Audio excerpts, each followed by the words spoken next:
Here is Matt Schlapp. He is on with Allison Camerota.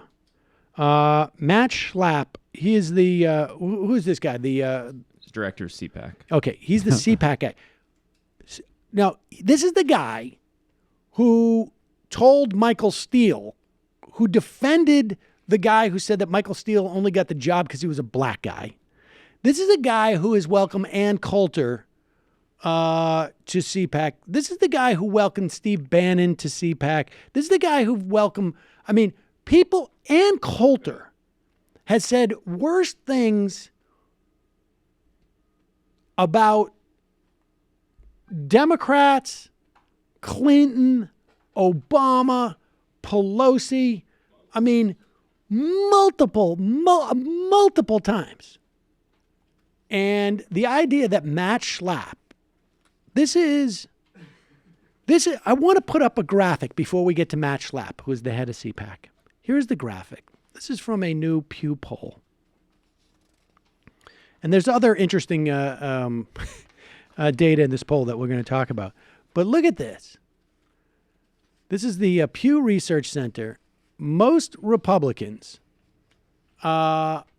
say too many are, quote, easily offended over others' language.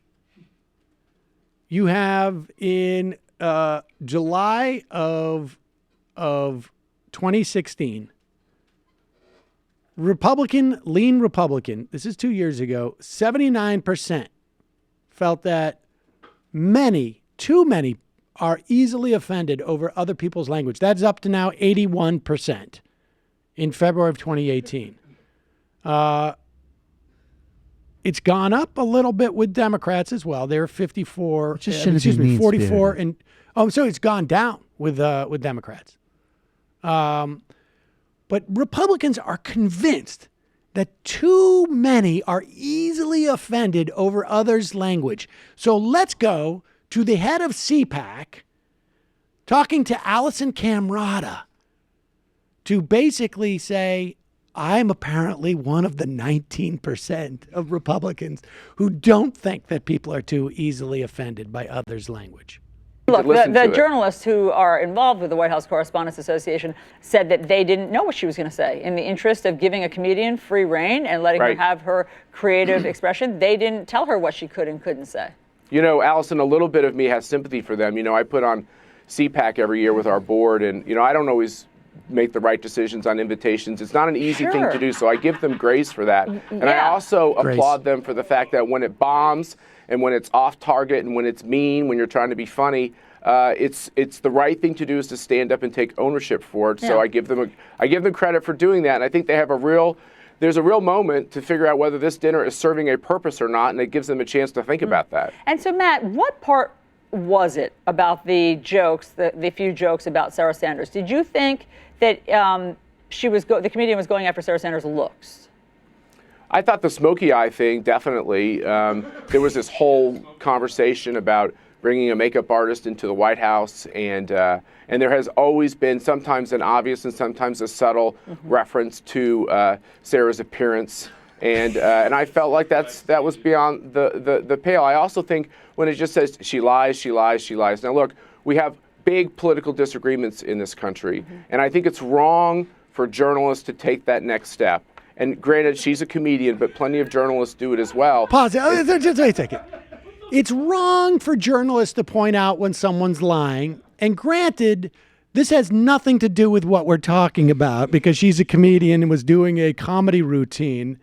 But in general, I want to take this opportunity to say, reporters' jobs are not to point out when someone is lying. Like right now, Allison, you shouldn't point out the fact that I'm so full of crap that it's unbelievable. The beginning part is awesome, though, where it's just like, hey, I'm at CPAC, so every time there's Nazis or I don't want to be held accountable for that, so let's be civil here. That next step, and granted, she's a comedian, but plenty of journalists do it as well, is they take the next step. Just present the facts. Let the American people decide if they think someone's lying. And the journalist shouldn't be the one to say that the president or that his spokesperson is lying, because what that does to 50% of the country is it makes them feel like they're not credible to listen to anymore. I understand that debate. Obviously, we're fact-based, so Yes, obviously. And you're so full of shit, I can't believe it, is what really should have come out of her mouth next. Just a reminder. Here's just a fact, ladies and gentlemen. Here is Matt Schlapp with Michael Steele responding to Ian Walters Ian Walters was like the comms director. The comms director of CPAC just listen to this. It's pretty nuts. But if I'm a member of the black community and I heard what he said last night, I agree with you. They hate me. I'm not going to go there. I agree. But I think Michael also knows that that's not where our heart is. But that's what he said. 1 minute. It is the words he used. And it's we not got where 1 minute. It's not where his we got to heart wrap is. up. So Why do you think I'm here? And I appreciate you being here, but I don't want to leave this on the table without addressing it. I'm not sitting here again saying people can't criticize me for how I led the RNC. I get criticized for a lot of stuff. That's not what it's about. You criticize me because I'm black. That's a whole different conversation. That's my job. You stand up on the stage and you go, "Well, we only did this because he's black." That's like saying to me, I only got into Georgetown Law School because I was black. We got 20 seconds. I would just say, remember, Michael, I still love you. I can understand why you might not love me, but I'll take the licks on this one. I think it was not our best moment, but don't always jump to the conclusion that just because people use inarticulate words that they have it in for you. I didn't think he had it in for me. It's just stupid. That's unbelievable. First of all, just because I'm defending the guy who says that you only got the job because you're black doesn't mean that I still don't love you.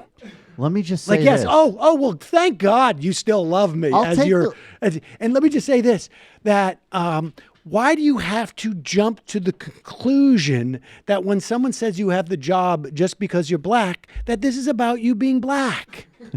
I'll take the licks on this being a racist comment, but why do you have to point out that it's a racist comment? That's Schlapp taking ownership. Let me get licked in private. Unbelievable. That's not unbelievable. No, it's very believable. But no, I like Republicans to be like, what we meant was people shouldn't be so freaked out about us calling Mexicans rapists. But a joke about Sarah Sanders, have a little bit of decency. Indeed.